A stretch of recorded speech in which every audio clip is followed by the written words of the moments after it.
اور ہنا کی دعا سے کہیں زیادہ مریم علیہ السلام کو نعمتیں دی گئیں کہ کئی دن مریم علیہ السلام کو جنتی میوے دینا، نبی کی پرورش میں رہنا، زیادہ اچھی طرح پروان چڑھانا بھی بخشا، پھر عیسیٰ علیہ السلام کی ماں ہونا اور قرآن شریف میں آپ کا ذکر ہونا، یہ سب چیزیں ان کی دعا کے علاوہ ہیں۔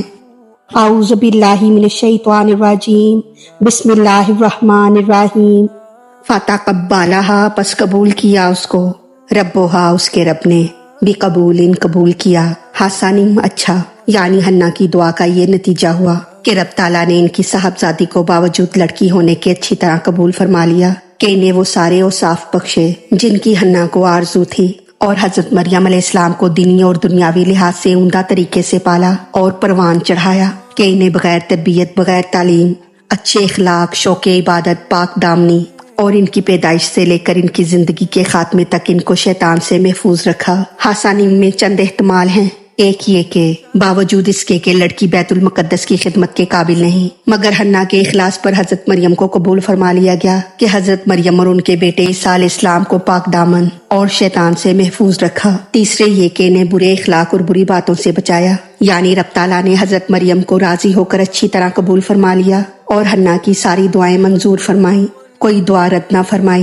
کہ ان کی دعا کی وجہ سے اپنا قانون بدل دیا، جیسے بیت المقدس کے خدمتداروں میں لڑکی کا ہونا جو اس زمانے کے قانون کے خلاف تھا، جیسے آج اسلام میں عورت کا امام ہونا، اور ہنا کی دعا سے کہیں زیادہ مریم علیہ السلام کو نعمتیں دی گئیں کہ کئی دن مریم علیہ السلام کو جنتی میوے دینا، نبی کی پرورش میں رہنا، زیادہ اچھی طرح پروان چڑھانا بھی بخشا، پھر عیسیٰ علیہ السلام کی ماں ہونا اور قرآن شریف میں آپ کا ذکر ہونا، یہ سب چیزیں ان کی دعا کے علاوہ ہیں۔ وَأَنبَتَہا، اور پروان چڑھایا اس کو، نباتن، بڑھانا، حسنم، اچھا، یہاں اچھی پرورش کرنا مراد ہے، یہاں اس سے دینی اور دنیاوی دونوں خوبیاں مراد ہیں۔ چنانچہ حضرت مریم علیہ السلام ایک دن میں اتنی بڑی ہوتی تھیں جتنے دوسرے بچے ایک سال میں بڑھتے تھے، نیز وہ شروع سے ہی عابدہ، زاہدہ اور رب کی فرمانبردار ہوئیں، یعنی رب نے مریم علیہ السلام کو اچھی طرح پالا، پرورش کیا اور پروان چڑھایا۔ ایسی پرورش ماں باپ سے ممکن نہ تھی۔ وَکَفَّلَہا، اور سپرد کیا اس کو، زکریا علیہ السلام کو، یعنی رب تعالیٰ نے حضرت زکریا علیہ السلام کو، جو حضرت مریم علیہ السلام کے خالو تھے، حضرت مریم علیہ السلام کی نگہبانی کا ذمہ دار بنایا۔ حضرت مریم علیہ السلام شروع سے ہی حضرت زکریا علیہ السلام کی پرورش میں آئیں اور آپ نے ماں کا دودھ بالکل نہ پیا، احادیث اس کی گواہ ہیں۔ رب تعالیٰ نے حضرت مریم علیہ السلام کو چند فضیلتیں دیں، رب کا انہیں قبول فرما لینا،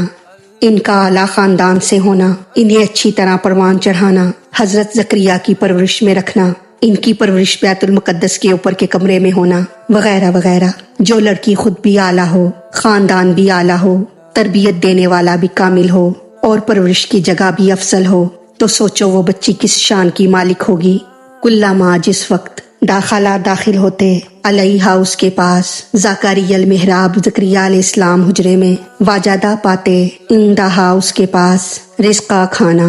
روایت میں ہے کہ حضرت زکریا علیہ السلام نے حضرت مریم علیہ السلام کے لیے ایک اوپر کمرہ بنایا تھا جس کے 7 دروازے تھے، وہاں ان کو رکھا، یا اس سے بیت المقدس کی کوئی اعلیٰ جگہ مراد ہے یا ساری مسجد مراد ہے کہ اس زبان میں ساری مسجد کو محراب کہتے تھے، یہاں بیت المقدس کا کوئی خاص مقام مراد ہے جو حضرت مریم علیہ السلام کے لیے منتخب ہوا تھا، یعنی جب حضرت زکریا علیہ السلام حضرت مریم علیہ السلام کے پاس ان کے بالا خانے جاتے یا مسجد جاتے تو حضرت زکریا علیہ السلام حضرت مریم علیہ السلام کے پاس عظیم الشان پھل پاتے۔ خیال رہے کہ جنت میں دانے نہیں، پھل ہیں، دانے غذا کے لیے کھائے جاتے ہیں اور پھل لذت کے لیے، نیز جنت کے پھل بعض حضرات نے جنت میں جا کر کھائے اور بعض نے زمین پر رہ کر، حضرت مریم نے یہ پھل زمین پر رہ کر کھائے۔ اعلیٰ، کہا اس نے، یا مریم، اے مریم، انا، کہاں سے، لاکی، تیرے لیے، ہاذا، یہ آیا، قالت، کہا اس نے یعنی مریم علیہ السلام نے، ہوا، یہ ہے، من، سے،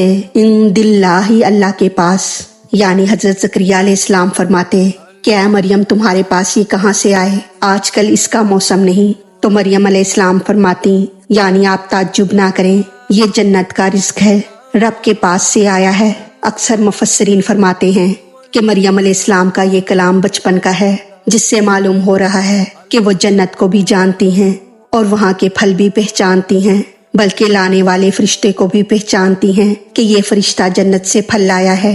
ان اللہ، بے شک اللہ تعالیٰ، یرزقو، رزق دیتا ہے، من یشاء جسے چاہے، بغیر حساب بے حساب. کیا تو یہ رب کا کلام ہے یا حضرت مریم علیہ السلام کا؟ یعنی رب جسے چاہے ایسی جگہ سے روزی دے جہاں اس کا گمان بھی نہ ہو، یا جسے چاہے بے اندازہ روزی دے اور اس کا دنیا اور آخرت میں حساب نہ لے. حضرت مریم علیہ السلام کی پرورش کا واقعہ اس طرح ہے کہ حنا نے مریم علیہ السلام کے پیدا ہوتے ہی انہیں ایک کپڑے میں لپیٹا اور بیت المقدس لے گئیں، جہاں 4000 خدام رہتے تھے اور ان کے 27 یا 70 سردار تھے، جن کے امیر حضرت زکریا علیہ السلام تھے. کیونکہ حضرت مریم علیہ السلام کے والد بنی اسرائیل کے امام تھے، اس لیے ان میں سے ہر ایک نے حضرت مریم علیہ السلام کو حاصل کرنے کی کوشش کی. ہر ایک چاہتا تھا کہ ان کی خدمت کا شرف مجھے حاصل ہو. حضرت زکریا علیہ السلام نے فرمایا کیونکہ ان کی خالہ میرے نکاح میں ہیں، اس لیے میں زیادہ مستحق ہوں، لہٰذا فیصلہ یہ ہوا کہ قرہ ڈالا جائے، جس کے نام پر قرہ نکلے وہ انہیں حاصل کرے. یہ سب حضرات نہر اردن کی طرف قلم لے کر چلے جس سے وہ وحی لکھتے تھے،